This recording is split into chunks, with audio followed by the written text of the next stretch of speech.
प्यारे बच्चों, कैसे हैं आप? आशा करती हूँ घर पर स्वस्थ एवं सुरक्षित होंगे। घर पर रहें, स्वस्थ रहें एवं अपनी पढ़ाई को सुचारू रूप से चालू रखें। माँ सरस्वती का स्मरण करते हुए आज की कक्षा की तरफ चलते हैं। कक्षा एकादश, विषय हिंदी, गद्य खंड, पाठ 1, नमक का दारोगा, लेखक प्रेमचंद। अभी तक जो विषय वस्तु आपको भेजी जा रही थी वह व्याकरण के अंतर्गत थी। अब हम हमारी नवीन पाठ्य पुस्तक आरोह का गद्य खंड का पाठ 1, नमक का दारोगा, प्रेमचंद जी द्वारा रचित कहानी को सुनेंगे और समझेंगे। उसके पूर्व हम प्रेमचंद जी के विषय में थोड़ा सा जान लें। प्रेमचंद जी की गणना इस युग के महान कथाकारों में होती है। उनका जन्म सन 1880 में बनारस के लम्ही गांव में हुआ था। उनका मूल नाम धनपत राय था। प्रेमचंद का बचपन अभावों में बीता। उन्होंने शिक्षा विभाग में नौकरी की, परंतु असहयोग आंदोलन में सक्रिय भाग लेने के लिए सरकारी नौकरी से त्यागपत्र दे दिया। सन 1936 में इस महान कथाकार का देहांत हो गया। हम उनकी रचनाओं की बात करें तो प्रेमचंद जी की कहानियां मानसरोवर के 8 भागों में संकलित हैं। यदि हम उनके उपन्यासों की बात करें, सेवा सदन, प्रेमाश्रय, रंगभूमि, कायाकल्प, निर्मला, गबन, कर्मभूमि, गोदान आदि इनके प्रमुख उपन्यास हैं। कथा साहित्य के अतिरिक्त प्रेमचंद ने निबंध एवं अन्य प्रकार का गद्य लेखन भी प्रचुर मात्रा में किया है। हम उनकी साहित्यिक विशेषताओं की बात करें, प्रेमचंद की कहानियों में कहानी कला के विविध रूप और तेवर देखे जा सकते हैं। उनकी कहानियां आसपास के जीवन से जुड़ी हुई हैं। विषय की दृष्टि से उन्होंने सामाजिक, राजनैतिक, ऐतिहासिक तथा विविध प्रकार की कहानियों की रचना की है। उनकी कहानियों में पीड़ित मानवता के प्रति सहज सहानुभूति तथा मानव के प्रति अगाध आस्था है। उनमें समाज मंगल तथा मानव हित की भावना निहित है। इनकी भाषा सहज, सरल एवं मुहावरेदार है। प्रचलित उर्दू शब्दों का प्रयोग करने के कारण इनकी भाषा में स्वाभाविकता एवं चुटीलापन आ जाता है। लोकोक्ति और मुहावरों के प्रयोग से भाषा का सौंदर्य दुगना हो जाता है। इन्हीं विशेषताओं के कारण प्रेमचंद जनप्रिय कहानीकार बन गए। पूस की रात, कफन, बड़े घर की बेटी, नशा, शतरंज के खिलाड़ी, सवा सेर गेहूं, ईदगाह, नमक का दारोगा आदि प्रेमचंद की कुछ ऐसी कहानियां हैं जिन्होंने हिंदी जगत को नया आयाम दिया है। नई कहानी के लिए प्रवेश द्वार को उद्घाटित किया है इन्होंने। हम आज की कहानी नमक का दारोगा की तरफ चले। नमक का दारोगा ईमानदारी तथा सच्चाई की जीत को प्रकट करने वाली एक महत्वपूर्ण कहानी है। कहानी का प्रारंभ नमक के विभाग की चर्चा से होता है। यह एक ऐसा विभाग है जिसमें नौकरी पाने के लिए सभी प्रयासरत रहते हैं। मुंशी वंशीधर अपनी पढ़ाई समाप्त करके नौकरी की खोज में निकलते हैं। उनके पिता एक अनुभवी पुरुष थे, अतः उसे घर की दशा बताते हुए समझाते हैं कि उनकी नौकरी लगना बहुत जरूरी है। वह उसे ऐसा काम ढूंढने को कहते हैं जिसमें ऊपरी आय भी हो, क्योंकि उनका मानना है कि मासिक वेतन तो पूर्णमासी का चांद है, जो एक दिन दिखाई देता है और घटते घटते लुप्त हो जाता है। ऊपरी आय बहता हुआ स्रोत है, जिससे सदैव प्यास बुझती रहती है। वंशीधर पिताजी की बातें सुनकर और आशीर्वाद लेकर नौकरी की तलाश में निकलता है। भाग्य से उसकी नौकरी नमक विभाग में दरोगा के पद पर लग जाती है, जिसकी खबर सुनकर उसके पिता बहुत खुश होते हैं, क्योंकि इस पद में अच्छे वेतन के साथ ऊपरी आय भी थी। मुंशी वंशीधर ने अपनी कार्यकुशलता और अच्छे व्यवहार से सबको मोह लिया था। एक रात वे जमुना नदी पर पहरा दे रहे थे। तभी उनकी गाड़ियों की गड़गड़ाहट और मल्लाहों की आवाज सुनाई दी। वे फौरन हाथ में तमंचा लिए उस ओर गए। वहां गाड़ियों की एक लंबी कतार पुल पार कर रही थी। मुंशी जी ने डांटते हुए पूछा, किसकी गाड़ियां हैं? एक आदमी ने जवाब दिया, दातागंज के पंडित आलोपी दीन की। मुंशी वंशीधर चौंक पड़े। पंडित आलोपी दीन इस इलाके के सबसे प्रतिष्ठित जमींदार थे। उनका लाखों रुपए का लेन देन था और क्षेत्र में बहुत नाम था। फिर मुंशी वंशीधर को पता चला कि गाड़ियों में नमक भरा है। उन्होंने गाड़ियां रोक ली। यह खबर पंडित जी के पास पहुंची। उन्होंने धन की ताकत पर पूर्ण विश्वास था, अतः धन के नशे में चूर वह घटना स्थल पर पहुंचे।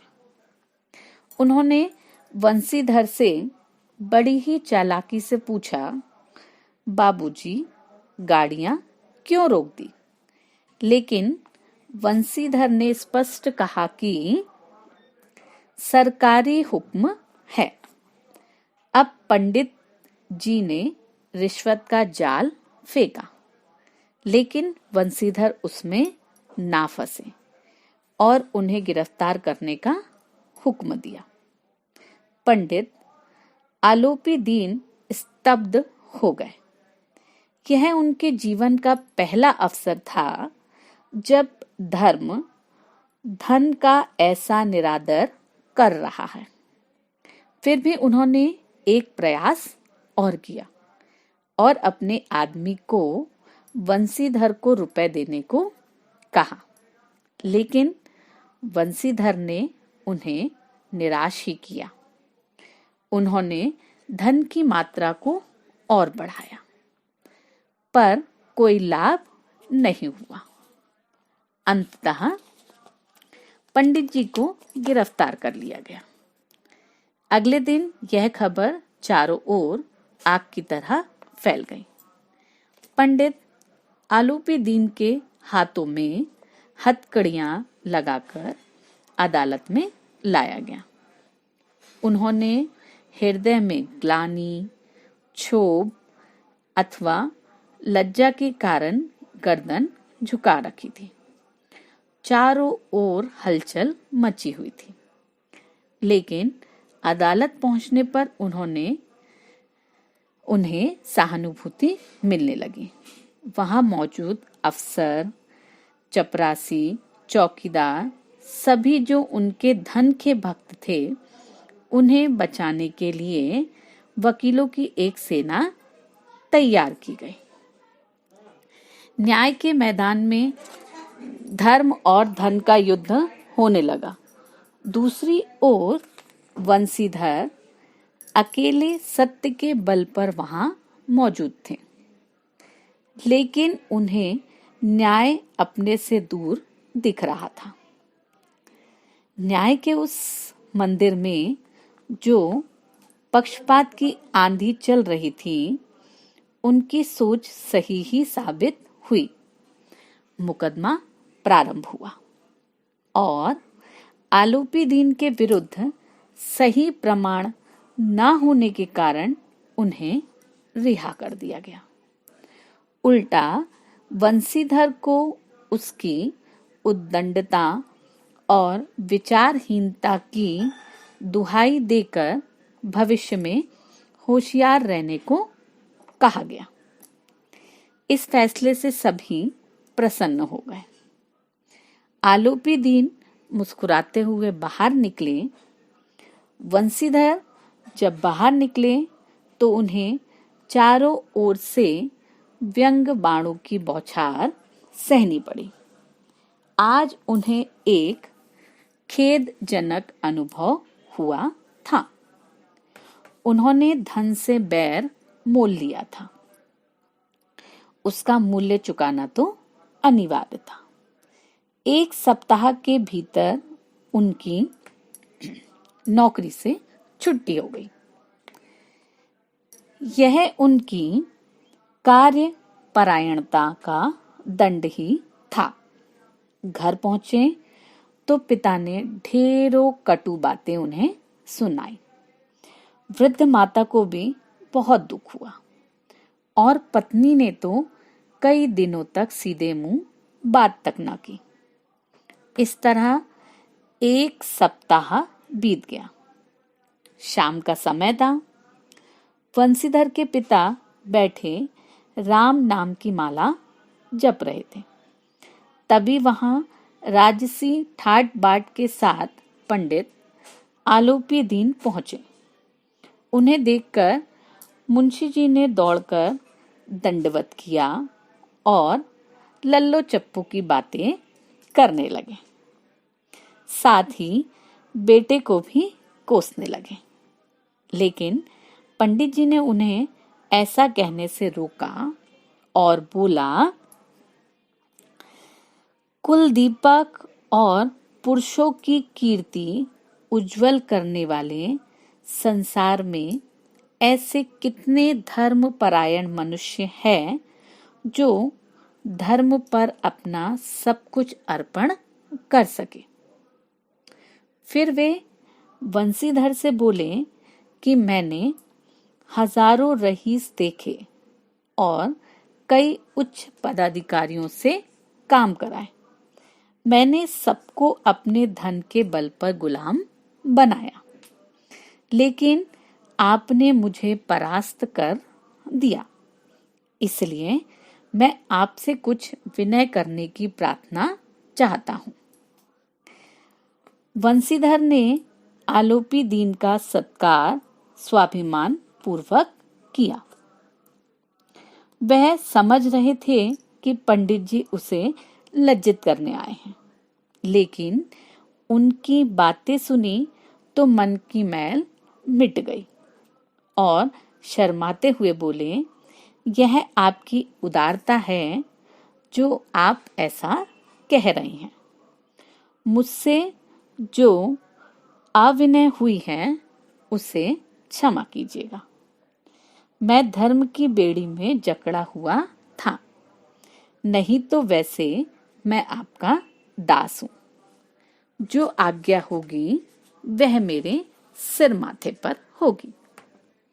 यह सुन आलोपी दीन ने अपनी प्रार्थना स्वीकारने की बात कहते हुए स्टाम्प लगा हुआ पत्र निकाला और बंसीधर को उस पर हस्ताक्षर करने को कहा।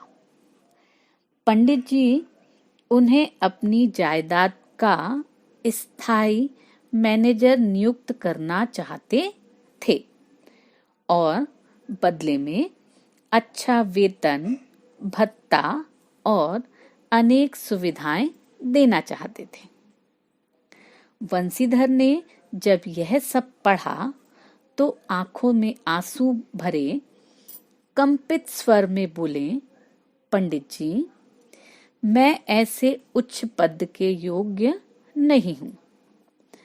आलोपी दीन ने हंसकर कहा, मुझे इस समय एक अयोग्य मनुष्य की ही जरूरत है। बंसीधर ने फिर कहा कि मुझ में इतनी बुद्धि विद्या नहीं है जो ऐसे महान कार्य को कर सकूं।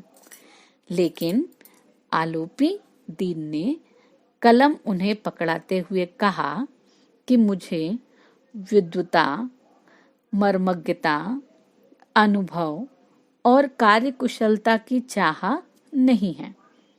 मुझे वह मोती मिल गया है जिसके आगे योग्यता और विद्वता की चमक फीकी है। इसलिए बिना समय नष्ट किए दस्तखत कर दीजिए। परमात्मा से यही प्रार्थना है कि वह आपको सदैव वही नदी के किनारे वाला बैमूर, उद्दंड, कठोर परंतु धर्मनिष्ठ दारोगा बनाए रखे। बंसीधर की आंखें भर आई। उसने पंडित जी की ओर भक्ति और श्रद्धा से देखा और कांपते हाथों से उस कागज पर हस्ताक्षर कर दिया। आलोपी दीन ने खुशी से उन्हें गले लगा लिया। इस तरह उनकी ईमानदारी, कर्तव्य निष्ठा के कारण आलोपी दीन ने उन्हें एक उच्च पद पर सुशोभित किया।